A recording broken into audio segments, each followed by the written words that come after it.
시청자 여러분 안녕하십니까? 집중진단 제주 안재영입니다. 지난 12일 일명 정순침법이 국회 교육위원회를 통과했습니다. 지난주 청소년 마약 대책에 이어서 오늘 집중진단 제주에서는 최근 가파르게 증가하고 있는 청소년 학교 폭력의 실태와 대책에 대해서 논의해 보겠습니다.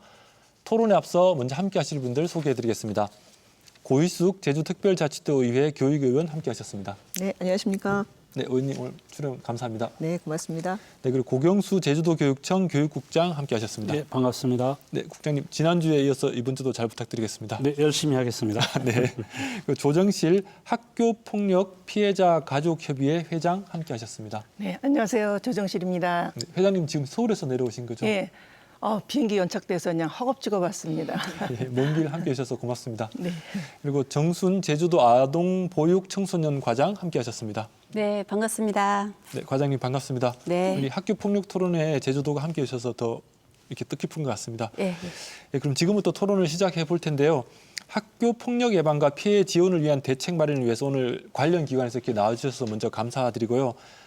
다만 이 학교 경찰관이라고 있지 않습니까? SPO라고 하는 네, 학교 경찰관 같은 이런 활동을 하는 경찰에서도 이 오늘 함께 토론해 주길 바라는데 제주 경찰청에서 함께 하지 못해서 좀 아쉽다는 말씀 먼저 전해드리고 토론을 시작하도록 하겠습니다.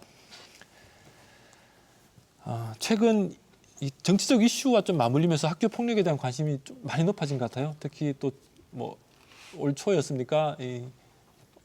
뭐 드라마도 나오고 이러면서 맞습니다. 학교 폭력에 대한 관심들이 좀 굉장히 높아지고 있는 것 같은데 이 제주에서도 이런 관련 보도도 이어지고 있고 보고도 지금 많아지고 있습니다. 그래서 이 학교 폭력 관련돼서 우선은 토론에 앞서서 이런 실태, 발생 빈도, 현황 이런 부분에 대해서 제주도의 상황에 대해서 이 세 분 참석자분들이 먼저 말씀을 좀 부탁드리겠습니다. 과장님부터 해도 될까요? 예. 네. 우리 도에서는 청소년 안전망 구축을 위해서 청소년 상담센터를 운영을 하고 있습니다. 이게 청소년 상담센터는 학교 폭력으로 인한 상담뿐만이 아니라 우리 제주도 내에 위기 청소년을 대상으로 상담센터를 운영을 하고 있고 또 그 외로 민간 조직인 1388 지원단을 통해서 어떤 지원 체계 구축을 하고 있습니다. 그래서 상담센터에서 이제 작년에 그 상담 건수가 5만 3천 건입니다. 5만 3천 건이요? 네. 네. 근데 21년도는 3만 5천 건이었고 20년도는 2만 2천 건입니다. 아우. 갈수록 증가하는 추세를 보이고 있습니다. 다만 이게 청소년 폭력에 대한 상담 건수가 증가하는 것이 아니라 위기 청소년에 대한 그 네. 모든 행동들이 있기 때문에 그런 상담 건수가 증가하는 사례를 봤을 때 좀 더 우리가 문제점을 심각하게 받아들여야 될 것 같다는 생각을 하고 있습니다. 제주도에서 운영하는 청소년 상담복지센터의 이 관련 상담 건수가 지금 계속 줄어보니까 20년부터 22년 네. 사이에만 해도 지금 50% 거의 이상. 2배 이상 늘어났네요. 네네. 네, 이게 굉장히 심각한 것 같은데 국장님 교육청에서 어떻게 파악하고 있습니까? 예, 학교 폭력에 대한 그 실태 조사는 교육부에서 1년에 2번을 실시합니다. 1차는 이제 실제로 학생들의 온라인을 통해서 실태를 파악하고 2차인 경우는 샘플링, 말 그대로 표본 조사를 하고 있는데요.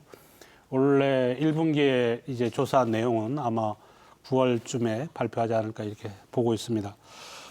실태 조사에 따른 학생의 우리가 피해 응답률을 보면 발생 빈도를 알 수 있는데요. 네.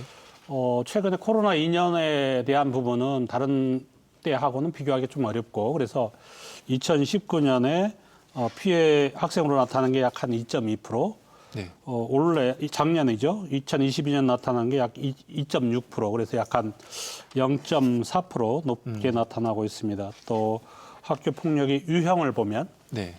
대부분 이제 물론 복수 응답을 허용하긴 했지만 언어 폭력이 가장 높게 나타나고 있고요. 네. 그 다음에 이제 신체 폭력, 그 외에 집단 따돌림, 또 사이버 폭력 순으로 나타나고 있습니다.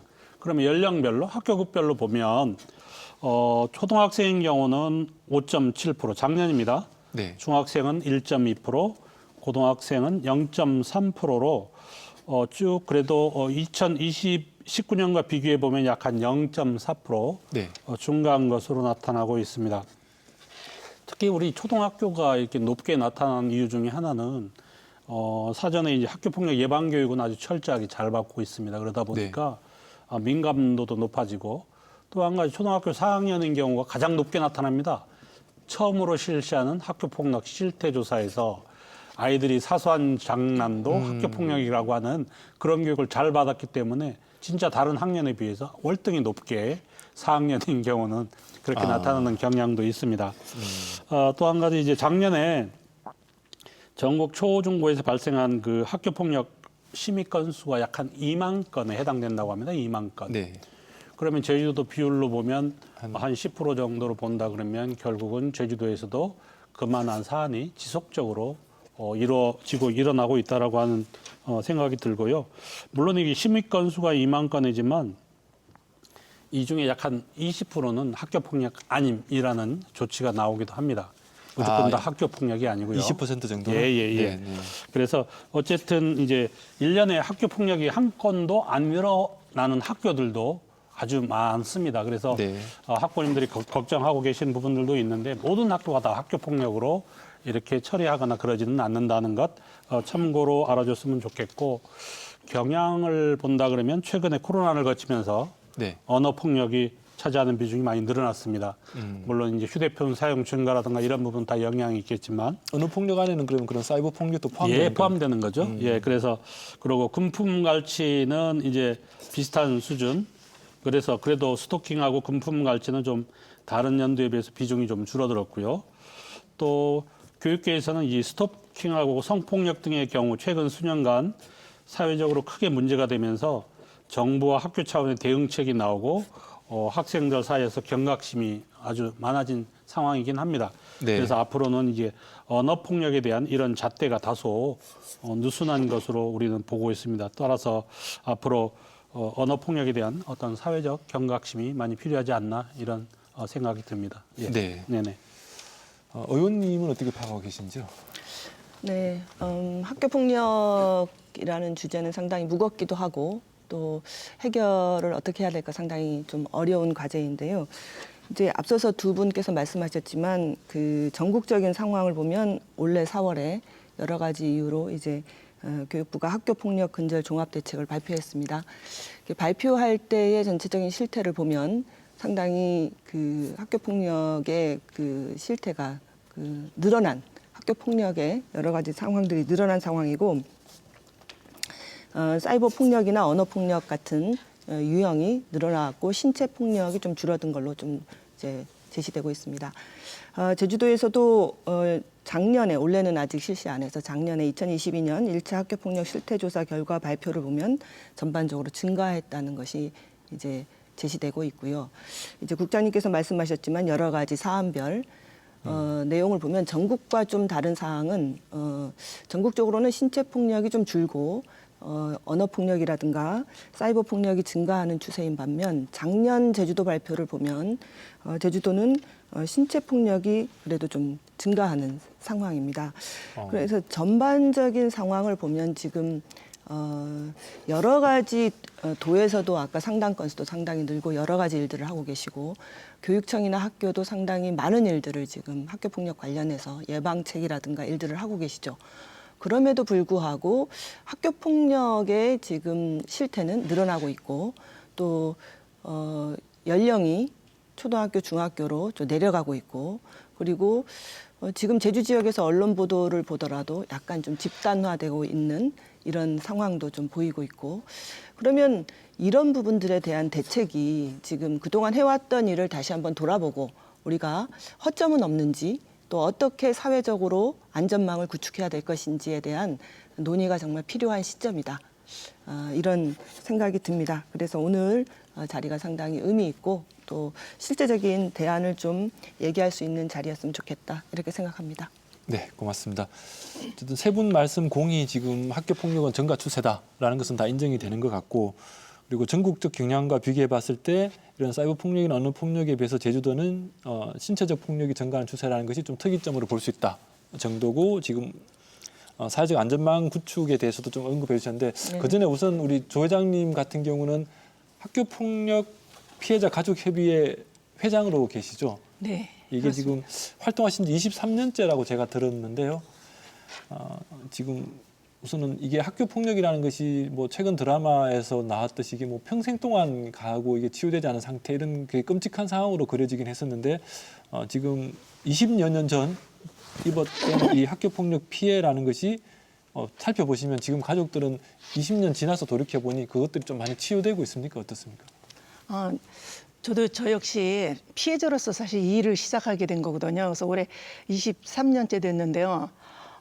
가족들이 치유된 데는 지금까지도 사실은 저도 그때 그 피해에 대해서 온전하게 벗어났다고는 볼 수 없거든요. 그래서 지금도 이제 그 당시에 피해 부모님들 만나면은 아이들로 인해서 많이 고통받고 그리고 가족들한테 깊은 상처를 남고 있는 거를 많이 볼 수 있는데요. 그래도 부모님들이 또 한편으로는 회복되는 게 본인들이 이렇게 사건이 끝나고 나서도 나중에 다른 피해 부모님들을 위해서 돕기 위해서 서로 이렇게 위로하고 하면서 또 공부들도 하면서 또 다른 피해자들을 도우면서 많이 회복되는 것들을 볼 수 있더라고요. 근데 특히 학교 폭력 같은 경우에는 부끄럽게 생각하면서 숨기는 데서 더 힘든 상황이 오고 아이들도 회복되기가 저희는 힘들다고 생각합니다. 그래서 이렇게끔 어떻게 보면 저희처럼 이렇게 나와서 활동하는 부모님들을 보면은 아이들도 밝게 변하고요. 그런 걸 봐서 저를 봐서도 좀 학교 폭력은 부끄럽게 생각할 게 아니라 우리 아이들이 가해 행동을 한 게 아니거든요. 네. 그러니까 당연히 우리 아이들은 보호받고 치유받아야 된다는 거 드러낼 수 있는 그 부분도 좀 필요하다고 좀 생각을 합니다. 지금 피해 학생의 가족들 같은 경우가 좀 부끄러워한다 이런 말씀이시긴 네, 아무래도 거죠? 아이들 또래 간에 특히 아이들이 또래 간에 이렇게 친구들한테 같이 어울리지 못하고 아이들한테 피해를 당했다는 게 부모님들한테는 그게 또 한편으로는 또 상처더라고요. 그리고 또 그러다 보니까 아이도 부모님들이 부끄러워하고 속상해하니까 아이들한테도 그게 또 상처로 되더라고요. 그래서 부모님들 안 그러셨으면 좋겠어요. 그런 태도에서 좀 벗어나는 것이 우선은 부모님들에게 필요한 태도다라는 말씀 같습니다. 그러면 회장님 같은 경우는 실제로 이제 피해 당사자 가족이시기도 한데 그 가해자로부터 직접적인 사과도 받으셨습니까?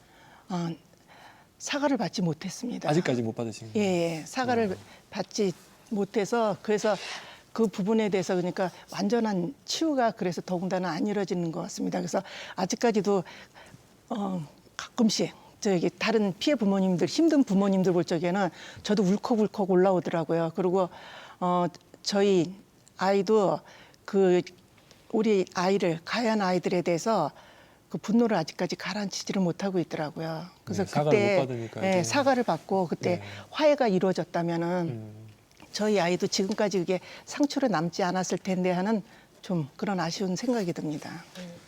네, 굉장히 중요한 말씀이신 것 같은데요. 토론에서 이런 부분들까지 같이 한번 짚어보면 좋을 것 같습니다. 그럼 우선은 학교 폭력의 개념도 한번 살펴보면 좋겠는데요. 국장님 어떻습니까? 이 학교 폭력이라는 것이 학생들 간에 일어나는 폭력, 또는 학교 내의 폭력, 학교 밖에서 학생들끼리 또 폭력이 나면 괜찮은 건지 뭐 이런 부분들 있지 않습니까? 학교 폭력 정의 뭐 짧게 해주시면 어떻습니까? 예, 원래 이제 학교 폭력 예방 및 대책에 관한 법률이 2004년도에 제정은 됐었거든요. 네. 예, 그때 당시에는 학교 내에서 학생 간에 네. 발생한 사안에 한정을 했었습니다. 그런데 그 후에 2008년도에 전면 개정, 또 2011년에 대구 사건이 터지면서 2012년에 획기적으로 이제 바뀌었는데요. 그 학교 폭력의 정의를 보면 학교 내외에서 네. 학생을 대상으로 발생한 상해, 폭행, 감금, 협박, 약취 유인, 명예훼손, 모욕, 공갈, 강요, 강제적인 심부름 및 성폭력, 따돌림, 사이버 따돌림, 정보통신망을 이용한 음란 폭력 정보 등에 의해서 신체, 정신 또는 재산상의 피해를 수반하는 행위를 학교 폭력으로 정의하고 있습니다. 그런데 그 서울행정법원의 그 판결에 따르면 아까 얘기한 그런 나열한 유형에 한정되지 않고 네. 이와 유사하거나 동질한 행위로서 학생의 신체, 정신 또는 재산상 피해를 수반하는 모든 행위를 포함한다. 이렇게 정의를 내리고 있습니다. 그러면 이전의 법하고 뭐가 다르냐 이렇게 생각할 수도 있는데 그때는 이제 어른들이 학생을 이렇게 폭행을 하거나 이게 네. 학교 폭력을 일었을 때 학교에서 아무런 처리를 할 수 없었거든요. 그런데 이제 학보법에 따르면 학생을 대상으로 하는 거기 때문에 피해자 보호 조치를 우리가 해야 되는, 당연히 그 가해자는 경찰에서 이제 처벌을 하겠지만 네. 피해자에 대한 보호 조치는 우리 학교에서가 학생들을 위해서 해야 된다라고 하는 그런 법으로 이제 바뀐 거죠. 생각 자체가. 네. 그래서 그 이후에 이제 많은 여러 가지 그 이제 대안들도 만들어지고 그러긴 했는데, 어쨌든 가장 중요한 것은 이제 피해 학생에 대한 보호 조치를 우선적으로 해야 된다라고 하는 부분. 네. 그다음에 또 사소한 괴롭히나 학생들이 장난도 학교 폭력이 될 수 있다라고 하는 부분. 이런 부분에 대한 그런 경각심을 가르쳐주고 있습니다. 학교 폭력 예방 및 대책에 관한 법률에서. 네. 예. 뭐 신체적이든 정신적이든 어떤 행태든 피해자가 예. 존재하면 가해자가 존재하게 되는 것이죠. 그렇죠? 네네네, 네, 그럴 그렇습니다. 경우 학교 폭력이라고 부를 수 있다라는 네네네. 말씀이신 것 같은데 이 학교 폭력이라는 것이 이 학교에서만 일어나는 일, 학교를 벗어나면은 이제 끝나는 일, 뭐 이렇게 또 인식될 수도 있지 않습니까? 의원님 어떻습니까 이게? 이제 우리 학교 폭력 예방 및 대책에 관한 법률에서 정의하고 있는 학교 폭력이 학교 내외에서 학생을 대상으로 해서 이루어지고 있는 여러 가지의 나열된 사안들을 학교 폭력이라고 얘기를 하고 있는데요. 학교하고 폭력이 원래는 어울리는 말이 아니죠. 네. 예, 학교와 폭력은 원래는 같이 있으면 안 되는 말이죠.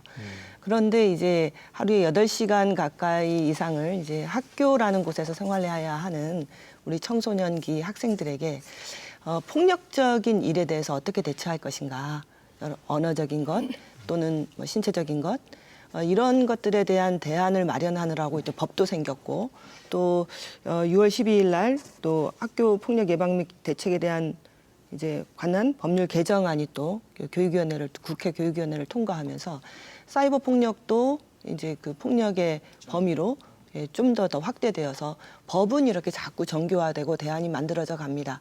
그런데 현실에서 그 우리 아이들이 겪고 있는 폭력에 대한 어떤 지금의 상황, 그리고 그것에 대한 학부모님들과 아이들의 어떤 감수성, 이런 것들은 시대에 따라서 상당히 많이 달라지고 있기 때문에 학교 폭력의 정의를 법률적인 것으로만 한정하기엔 지금 시대적인 상황들이 또 많은 것들을 요구하고 있다. 이런 것에 대한 대처가 지금 우리 제주에서도 사회적으로 필요할 때가 아닌가, 이런 생각을 해봅니다. 네, 이게 교육 환경도 문제고 사회 환경도 문제고 네네. 같이 봐야 된다는 말씀인 것 같은데요. 그래서 오늘 제주특별자치도청에서도 함께 자리하셨습니다. 이 교육 문제에 제주도 지자체가 함께 한다는 것이 굉장히 의미가 있는 것 같은데요. 제주도청은 이런 분야에서 어떤 역할을 하고 있는지 우선 소개 간단하게 부탁드리겠습니다. 네. 아까 우리 의원님께서도 말씀하셨듯이 이거는 학교 안에서의 문제만이 아니라 사회 전반적인 문제입니다. 그래서 법률에서 근거를 하고 있는데 지역폭력대책위원회를 구성하여 운영하도록 되어 있습니다. 이 위원회는 우리가 학교 폭력 예방과 관련된 교육청, 경찰청, 관계 전문가를 통해서 한 11명 정도 구성이 되어 있고 행정부지사님께서 위원장으로 있습니다. 이 위원회의 기능은 학교 폭력 예방 대책을 종합적으로 수립을 하고 수립하고 또 이 피해자, 가해자에 대한 어떤 피해라든가 상담이라든가 이런 것들을 이제 우리가 의견을 모아서 교육감한테 제시할 수 있는 어떤 종합적인 기구라고 볼 수가 있습니다. 네, 예방 대책이라는 게 중요한 거 아니에요? 네, 회장님. 저도 좀 근데 우린 지금 학교 폭력이라 해서 그냥 단순히 아이들 간에 그냥 폭력으로 생각하는 경우들이 많은데요. 근데 저는 불적이 너무 심각하지 않게 본다고 생각을 해요. 지금은 저는 아이들 지금 청소년 폭력 거의 범죄 수준입니다. 네. 저희 이제 하나 예를 들어 이제 딥페이크라고 해갖고요. 성인물에다가 음란물에다가 친구들 얼굴만 갖다가 붙이는 거예요. 그래가지고 그거를 갖다가 친구들한테 협박을 하는 거예요. 이거를 만약에 돈을 주지 않을 경우에는 이거를 인터넷에다 올려가지고 이게 다 유포가 되게끔 만들겠다고 그렇게끔 심각하게 행동들을 하거든요. 근데 지금 이런 경우 같은 경우에는요. 사실 예전에는 아이들 폭력이라는 게 이렇게 신체적으로 네네. 몇 대 치고받고 했어요. 근데 요즘은 거의 안 그렇잖아요. 보면은 제일 심각한 게 이것도 하나의 사이버 폭력이 하나인데요. 사이버 폭력 같은 경우는 신체적인 폭력은 이렇게 마주 보면서나 얼굴 볼 때 하죠. 이건 24시간 언제든지 저기 사이버상으로 괴롭힘을 갈 수 있거든요. 바로 이런 경우들이에요. 근데 아이들 이럴 경우에는요. 너무 아이들한테는 이게 큰 상처로 받는 거예요. 오히려 육체적인 상처들은 어떻게 보면 치료가 금방 될 수 있지만 이 정신적인 거는 평생을 가는 거예요. 그래서 아이가 평생의 고통에 시달리게 되는데요. 근데 아까 좀 저기 말씀하셨듯이 국장님이 말씀하셨듯이 지금 피해자 보호 지원에 대해서 얘기를 하는데 사실 피해자 보호 지원에 대해서 너무 소극적이에요. 지금 그래서 현재 그렇다라는 말씀이신 거죠? 예, 지금 피해자 보호 지원에 대해서는 지금 말은 무성한데요. 늘 정책 대책 나올 적에 보면 나오지만 사실 피해자 보호 지원에 대해서 얼만큼 피해자들한테 피부적으로 와닿고 도움이 되고 보호가 되는지 저는 좀 안타까운 부분인데요. 지금 피해자 보호 지원으로 해서요. 긴급 본리 조치로 해가지고 3일에서 7일로 늘리고 저는 이게 사실 큰 의미가 있나 싶어요. 그리고 아이 피해자 접근 금지하고요. 학급 교체들이 하지만 이게 공간이 분리되지 않은 상태에서 한 공간에서 아이들 이렇게끔 조치한다 해서 이게 피해 학생이 안전할까요? 언제든지 학교 내에서는 어느 공간에서도 부딪힐 수 있는 거예요. 네. 같이 있다는 자체만 해도 피해 학생한테는 그게 공포고 두려움이거든요. 네네. 근데 전혀 공간 분리가 되지를 않고 있다는 거예요. 그러니까 결국은 피해 학생들이 학교 밖으로 나갈 수밖에 없는 지금 그런 상황으로 가고 있는 거예요. 그래서 제발 저는 좀 분리가 될 수 있는 공간이 분리가 돼서 아이들이 피해 학생이 좀 안전한 마음으로 좀 심리적 안정을 이루고 그리고 치유가 될 수 있도록 좀 그렇게 해줘야 되는데 이런 부분에 대해서는 너무 관가하고 있다고 생각을 합니다. 국장님 어떻습니까? 지금 우리 회장님 말씀은 우선은 피해 학생 분리 조치가 가장 시급한데 이게 제대로 이루어지지 않는 것이 현실이다라는 말씀이신데요. 물론 그 말에 동감하고요. 네. 그런데 이제 학교는 학교 나름대로 여건이 다 다릅니다. 쉽게 얘기하면 소규모 학교에는 한 학급밖에 없어요. 학생들 분리하려고 다른 반하고 뭐 이제 학급 교체를 한다거나 이럴 수 있는 상황이 안 되는 학교들도 많고, 그 다음에 또 하나는 무조건 이제 분리 원칙이 아니고 그 학교 나름대로는 어떤 책임 교사 중심으로 전담 기구에서 이 아이들 어떻게 케어할 것인가에 대한 많은 고민은 하고 있지만 네. 현실적으로 그 어떤 뭐 인력이 있어서 따로 케어를 하거나 이럴 수 있는 여건들이 실제 현장에서는 쉽지가 않고요. 또 하나는 지금 그러면 이제 뭐 학교에서 학교 폭력이 일어났다, 심각한 상태다. 그래서 피해자가 가해자를 이제 끌이게 된다 할 때 지금 회장님 말씀은 이제 가해자를 학교에서 다른 학교로 전학 조치 뭐 이런 식의 분리 조치를 좀 강하게 해야 되는데 지금 아직 그게 안 된다는 말씀이신 거잖아요. 아니, 그건 강제 전학 조치하더라도 거의 보면은 그대로 학교에 머무는 상황들이 또 발생을 하기 때문에 그거는 제가 좀 자세히 그 부분은 좀 말씀을 드리고 싶은데요. 네. 근데 사실 강제 전학이 떨어진다 하더라도요. 네. 일단은 그렇게 되면 저희 부모님이요 행정심판을 청구해요. 그렇게 되면은 그러면서 집행정지 신청을 하게 되면은 다시 새로운 조치가 나올 때까지 가해 학생이 전학을 안 가도 되거든요. 네네. 그러면 이제 이게 또 기간이 지나게 되면은 그 다음에는 이제 또 저기 행정소송으로 가고 그러다 보면 결국은 학교 졸업하고 전혀 어떤 대입 시에 문제 없이 그냥 갈 수 있는 거예요. 그 안에 저희가 또 기록도 안 남거든요. 네네. 그렇게 되니까 그러니 결국은 어떻게 돼요? 그러면 급하면은 두려운 거는 한 공간에 있다는 자체가 두려우니까 피해 학생이 전학을 가게 되는 거예요. 네. 근데 피해 학생이 전학을 가게 되면 새로운 학교에서 적응하기 힘들거든요. 그러다 보면 결국 학교 안 가다 보면 유급되게 되면은 밑에 후배들하고 다시 학교 다니는 건 쉽잖아요. 그러니까 결국은 아이들이 결국은 학교 밖으로 나가는 거는 자퇴하는 거는 피해 학생이에요. 한번 보세요. 학교 폭력 피해 발생해 보면요. 가해 학생들이 학교 그만두는 경우들이 거의 없잖아요. 네. 피해 학생들이 거의 다 자퇴를 합니다. 그러니 이런 상황에서 결국은 모든 피해는 피해 학생들이 끌어안고 갈 수밖에 없는 그런 구조거든요. 그래서 이런 부분에 대해서 좀 보완이 좀 돼야 된다고 생각을 하는데 어떻게 보면 지금은 피해자 중심이 아니라 결국은 가해자 중심에 의한 그런 처리이기 때문에 피해 학생들은 결국은 계속 피해로밖에 남을 수밖에 없습니다. 이게 네. 그래도 원래 이 법 자체가 급하게 만들어진 법이었어요. 일단은 학교 폭력을 잠재우자 하는 차원에서 그때 대구 사건이 일어나면서 그 이후에 과연 피해자 보호 조치가 제대로 되고 있느냐에 대한 고민.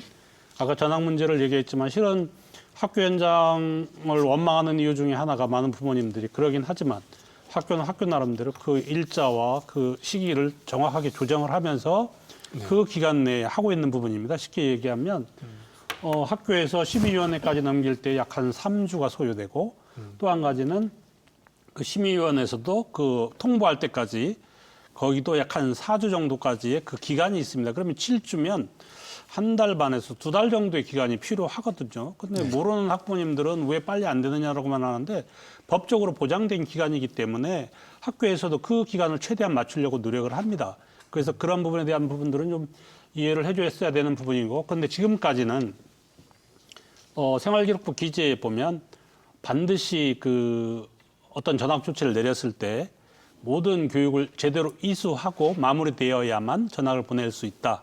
이렇게 됐었습니다. 그런데 원래 3월 1일부터 학교 생활기록부 그 기재 요령에 보시면 그 이제 피해 학생이 진짜 힘들고 어려운 상황인 경우는 일단 전학을 보내고 조치할 수 있다. 후속 조치할 수 있다. 이렇게 법이 하나씩 바뀌어가고 있습니다. 또 한 가지 이제 전학에 대한 부분을 생활기록부에서 기재하는 부분도요.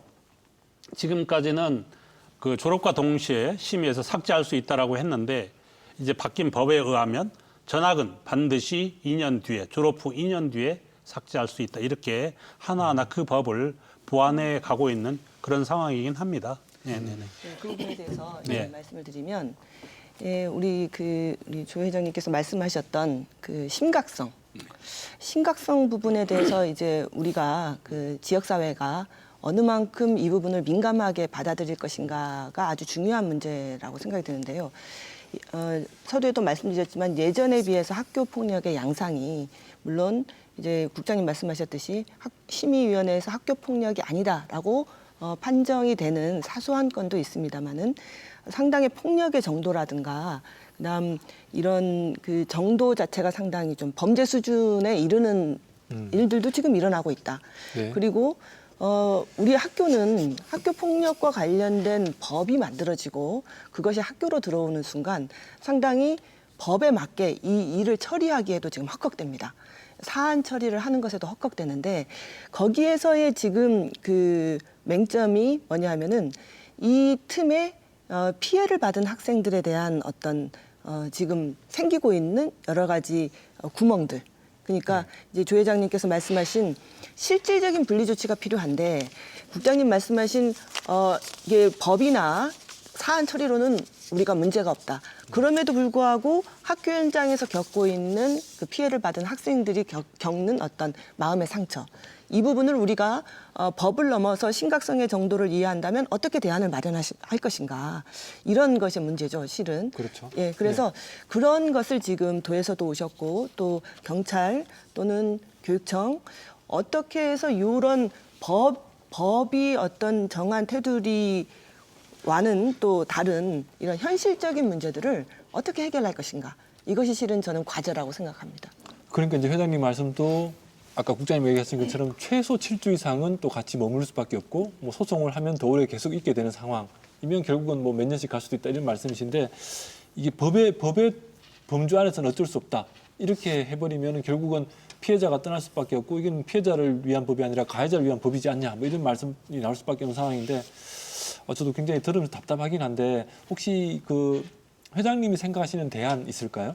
그래서 저희는 아이들이 지금 학교에 있는 거는 맞지만 지금 당장은 위기거든요, 아이들. 그래서 좀 밖으로 외부로 나가가지고 이런 좀 전담 시설들이나 이런 데서 아이들이 피학생들이 좀 머물면서 치유가 될 수 있게 했으면 좋겠는데, 근데 사실 전담 기관들이 있기는 있습니다. 근데 거의 보면은 피학생은 공간이 이렇게 좀 분리가 돼서 저희는 그거를 원하는데 거의 보면은 가학생, 피학생이 한 공간에 있게 되는 어떻게 보면 혼합형, 복합으로 아이들이 같이 머물게 됩니다. 그러다 보니까 전담 시설이? 예, 네네. 거의 다 시설이 그렇게 돼 있습니다. 그러다 보니까 말만 그냥 피해자 전담 기관이지 분리되지를 않기 때문에 피학생들이 그곳에 가기가 아주 힘듭니다. 회피를 하게 됩니다.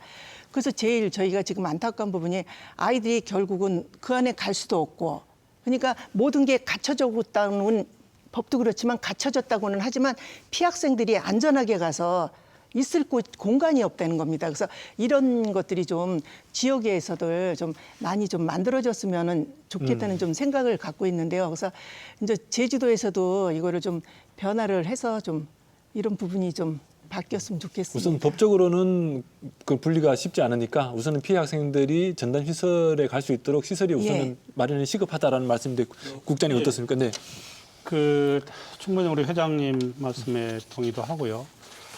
그런데 이제 저희들이 학교 현장하고 이렇게 소통하다 보면 어려움의 한계가 있습니다. 이런 부분에 대한 한계가 뭐냐면 이 피해자 조치는 반드시 피해자하고 피해자 학부모의 동의가 있어야만 가능하다. 쉽게 얘기하면 상담을 받아라, 뭐 어디 가서 치유하고 뭐 이렇게 뭐 하라 이렇게 할 때 그 동의가 없으면 실은 잘도 어렵습니다. 못 합니다. 네. 또 한 가지는 그런 동의를 안 한 학부모님들의 의견을 들어보면 실제로 제주도는 좀 지역 사회가 좁다 보니까 뭐 어디에서 뭐 아이가 이렇게 다니고 있다라고 하는 어떤 낙인 효과에 대한 부분.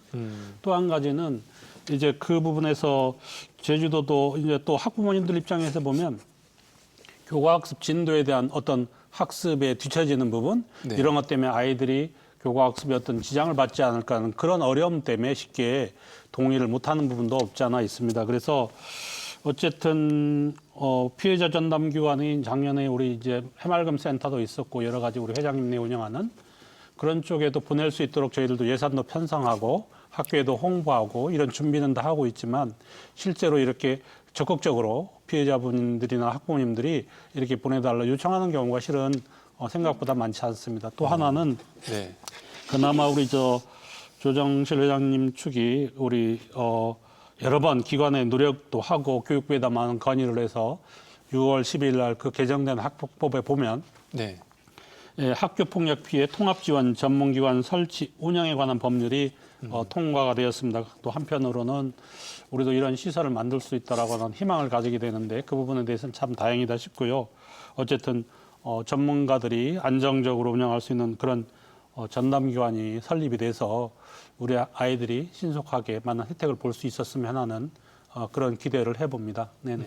제주도에서는 어떤 입장이십니까? 제주도 같은 경우에는 아까 이제 조 회장님께서 말씀하셨는데 피해자 같은 경우에는 지속적으로 학업을 유지할 수가 없는 상태에서 학업 중단 사례가 발생할 수 있습니다. 그래서 제주도 같은 경우에는 그런 학생들, 즉 위기 청소년을 대상으로 해서 그 쉼터를 운영을 하고 있습니다. 임시 쉼터에서 각각 단기, 중기 해서 6개의 쉼터를 통해서 이 친구들에게 상담도 하고 재활 프로그램도 하고 어떤 교육을 통해서 어떤 자립적인 청년으로 이제 성장할 수 있도록 그런 지원은 하고 있습니다. 학교 밖 청소년들한테. 학교 밖 청소년들한테는. 근데 지금 문제는 학교 밖 학교, 청소년도 문제지만 학교 안에서 이제 학폭 피해자분들의 이 쉼터라는 것이 가장 큰 문제로 지금 토론이 되고 있는 상황인데요. 뭐 의원님 네, 어떻습니까? 네. 그 특히 이제 국장님 얘기가 네. 제주도는 좀 낙인 효과 같은 게 있어서 그런 시설에 접근이 쉽지 않다 이런 말씀하셨는데 제주형 어떤 시설이 필요하지 않나 이런 얘기 같은데요. 어떻습니까? 네. 제주형 시설이 이제 필요하다는데 적극적으로 공감을 하고요. 그 이제 학교 폭력이 청소년기에 그 이제 물론 가해자도 우리가 이제 학교의 울타리에서 어쨌든 잘 지도해야 되는 학생이고 피해자도 학생입니다마는 학교 폭력이라는 것을 청소년기에 겪은 아이들이 그 상처라든가 치유되지 않은 트라우마는 평생 갈 수 있고 그것은 또 우리 사회의 또 다른 문제가 될 수 있다는 점에서 상당히 세심하게 이거를 이제 우리가 잘 그 치유될 수 있는 방안을 찾아야 되는 게 사회적인 과제죠. 그거는 그런데 이 전담기관이 그 서두에 우리 조성실 회장님께서 말씀하셨지만 피해 받았다는 것을 드러내고 싶지 않은 제주만이 아니라 전반적으로 네. 학교 폭력에 대해서 피해 받았다는 것을 드러내고 싶지 않은 것이 있고 부모님이 또 우리 아이가 학교 폭력의 피해자라는 걸 웬만해서는 드러내고 싶지 않은 것이 있고 기본적인 정서입니다. 그래서 가해 학생들을 위한 그 가해 학생들을 대상으로 한 기관이라든가 여러 가지 조치는 의무 사항으로 되어 있습니다. 뭘 받아야 될 것, 뭐 해야 될 것. 근데 우리 피해 학생들에 대한 건 의무 사항이 없고 국장님 말씀하셨듯이 동의를 얻어야 되고 또 본인이 그 가겠다는 의사가 있어야 어떤 것들을 할 수 있다는 것 때문에 실은 상당히 대책이 소극적이고 우리가 많이 못했던 게 사실입니다. 네. 현실이고. 그런데 지금은 저는 좀 관점이 바뀌어야 된다. 그러면 그런 상황에 맞게 우리가 전담 기관을 만들고 그 학생에 맞게 어떻게 접근을 해서 학생들이 피해의 상처를 치유될 수 있도록 도울 수 있을 것인가. 라는 디자인이 필요하다는 것이죠. 네. 근데 그 일반적인 학교 폭력의 피해자들이 갖고 있는 어떤 그런 속성에다가 제주 지역은 국장님 말씀하셨듯이 지역 사회가 좁다 보니까 더하죠. 더하면 그런 것들을 감안한 피해 학생들을 위한 전담 기관, 학교 폭력 전담 기관은 더욱 더 필요하고 더 세심하게 준비되어야 되고 그 과정에는 이제 우리 도에서도 나오셨지만 도나 교육청이나 유관기관들이 함께 해야 된다. 그 지역에 있는 많은 전문가들이 계시기 때문에 저는 의지를 가지고 이 심각성에 대해서 들여다본다면 제주형 학교폭력 피해자들을 위한 전담기관 설치 저는 가능하다고 봅니다. 네. 아까 국장님이 말씀하셨듯이요. 작년에 저희가 학교폭력 피해자 전담 시설로 해맑음 센터가 여기 설치가 됐습니다. 제주도에. 네. 근데 저희는 되게 여기가 처음이고 그래서 워낙 또 교육청에서도 적극적으로 반기셔서 이게 되게 활성화될 줄 알았거든요. 그리고 교사 연수에서도 그렇고 교육청에서 홍보 엄청 많이 해주셨어요. 거기 지역 센터에도 몇 번씩 다 담당자분들이 찾아오시면서 그렇게 적극적이었는데 저희는 이용률이 이렇게 저조할지 정말 저희도 깜짝 놀랐어요. 들어와가지고. 그래서 그런데다가 또 공간 사용 같은 어려움도 있고 그래서 사실은 지금 잠시 지금 멈춰 있는 상태거든요. 근데 이제 다시 한번 저희가 새롭게 다시 지금 시작하려고 준비 중인데요. 일단은 일시 보호 기능도 할 수 있게끔 그런 역할도 확보하고요. 그리고 저희가 이번에는 아주 좀 들어와서 적극적으로 전투적으로 해볼 겁니다. 그냥 거리 캠페인도 해보고 그리고 좀 더 아주 적극적으로 홍보해가지고 그리고 반드시 피해 학생들이나 피해 가족들이 치유가 돼야지 된다는 거 저희가 반드시 좀 알리면서 좀 적극적으로 하고 싶은데요. 이번 이 방송을 통해서 이게 좀 많이 좀 알려줬으면 좋겠어요. 그리고 절대 피해 입은 게 부끄러운 거 아닙니다. 우리 아이들은 꼭 반드시 치유가 돼야지 앞으로 사회 나가서도 아이가 올바르게 살 수 있기 때문에 반드시 치유가 되도록 도와주셔야 되고요. 그리고 이번 진짜 방송을 계기로 해서 정말 많은 분들이 이런 시설이 있다는 거를 아시고서 그리고 피해자들한테 많은 좀 도움이 됐으면 좋겠습니다.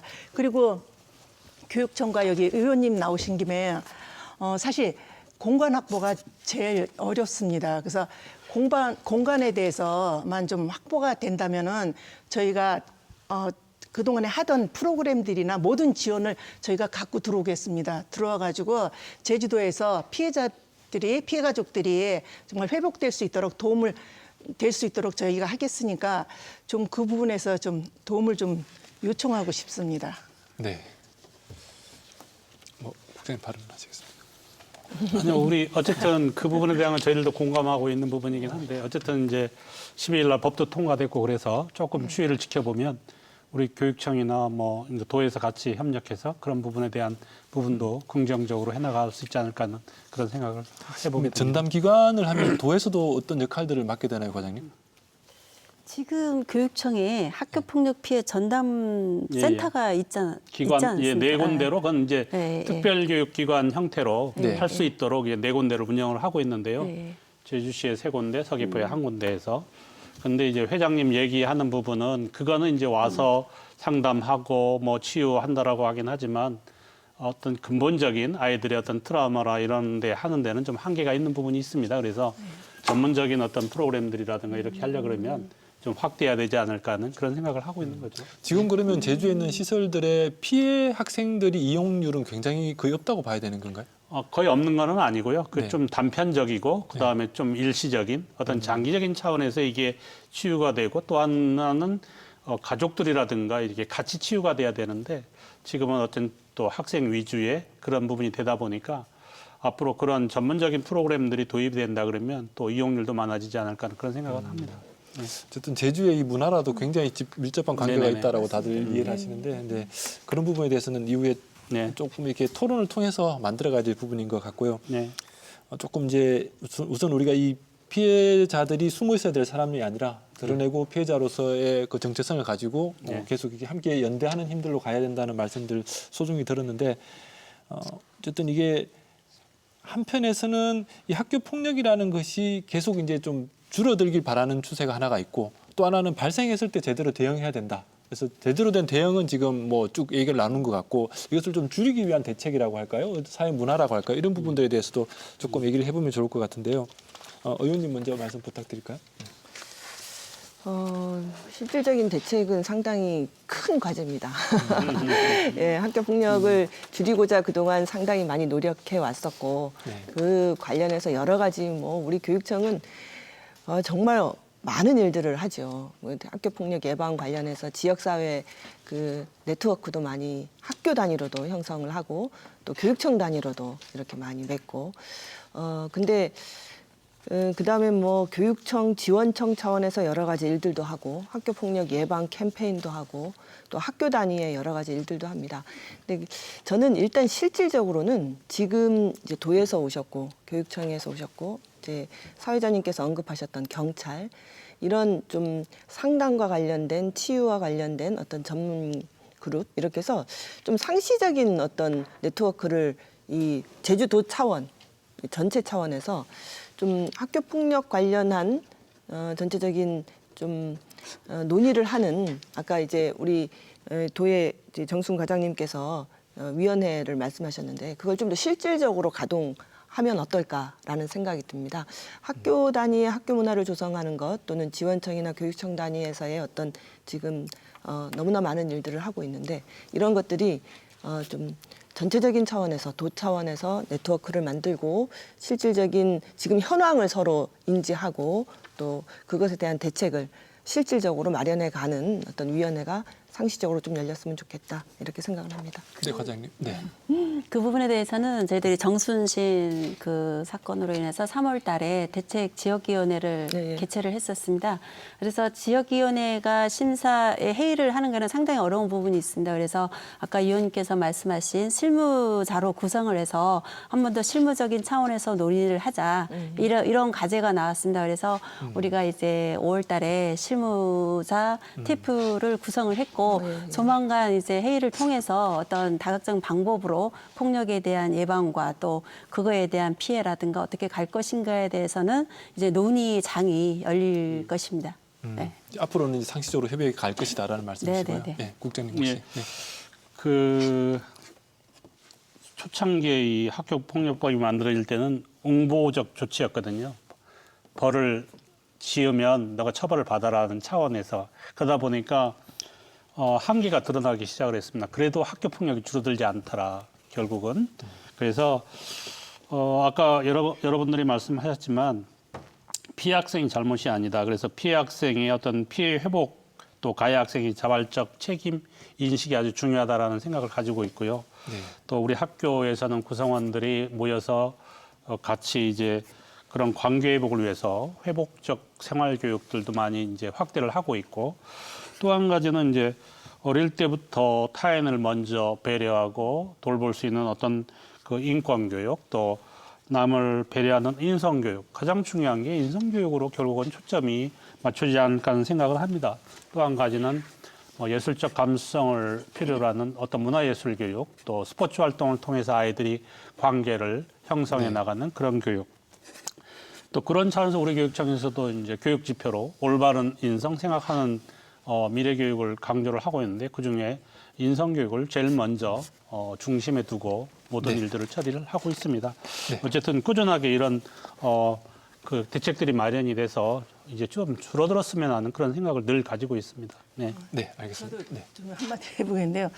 되게 보면은 이렇게 학교 폭력 대책에 얘기하면은 보면 처벌 강화에 대해서 되게 얘기를 많이를 하죠. 근데 저는 이 강력 처벌이 피해자 보호가 될 수는 없다고 저는 생각을 합니다.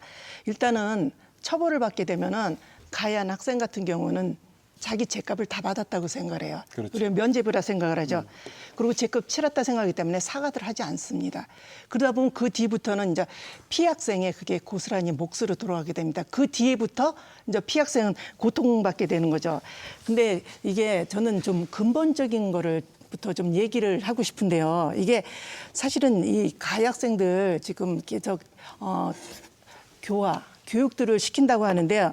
일단은 저는 아이들이 무언가를 잘못을 했다는 것부터 깨닫고 나서 반성하고 나서 이 아이들이 교육이 이루어져야 되는데 저는 지금 처벌이 그렇게 가지 않고 있다고 생각합니다. 그리고 좀 저는 좀 부모님들이 화내실려나요? 좀 저도 자녀 키우는 입장에서 부모님들한테 좀 얘기를 해주고 싶은 건데요.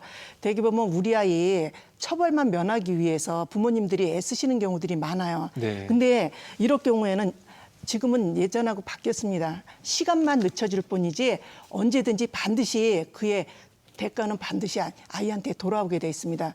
결국은 부모님들의 눈먼 사랑이 아이들의 자녀를 장래를 망치게 된다고 생각을 하는데요. 일단은 아이가 잘못을 깨닫고 그리고 자기 행동에 대해서 책임을 져야 된다는 거를 아이한테 반드시 가르쳐야 됩니다. 그리고 진심 어린 사과로 해서 피학생이 회복이 되도록 반드시 도와야 됩니다. 그래야지 가해한 아이도 자기 행동에 대해서 잘못을 깨닫고 그리고 이 아이도 성숙한 사인으로 성장할 수 있다고 생각을 합니다. 그래서 저는 우선 모든 것이 필요하지만 가장 근본적인 부모님들이 우리 아이가 누군가를 가해를 하거나 나쁜 행동을 하지 않도록 그게 잘못됐다는 거를 반드시 좀 가르쳐야 되지 않을까. 저는 그 생각이 저는 가장 기본이라고 생각합니다. 네, 회장님 아무래도 너무 이게 또 강요했나? 당사자로서 절절한 말씀이신 것 같은데요. 오늘 토론은 우선 이런 정도로 좀 마무리를 해야 될 것 같습니다. 그래서 아마 못다 하신 말씀들 많으실 것 같은데 이후에 한 번 더 기회를 만들어 보도록 하고요. 오늘 토론 이렇게 마무리하겠습니다. 오늘 고맙습니다. 예, 수고했습니다. 네, 감사합니다. 수고하셨습니다. 네, 시청자 여러분 오늘 토론 어떻게 보셨습니까? 처벌보다는 반성과 사과가 먼저라는 이 피해 학생의 보호자분의 말씀이 귀에 남는데요. 학교가 존재하는 한 학교 폭력이 사라질 수는 없을 겁니다. 학교 폭력이 발생했을 때 어떻게 대응하느냐가 중요하다는 이야기인데요. 학창 시절이 악몽으로 기억되지 않고 삶의 근력이 강화될 수 있도록 이런 당사자들의 의견을 받아들이고 꾸준히 제도를 마련해 나가기를 기대해 봅니다. 끝까지 시청해주신 시청자 여러분 고맙습니다.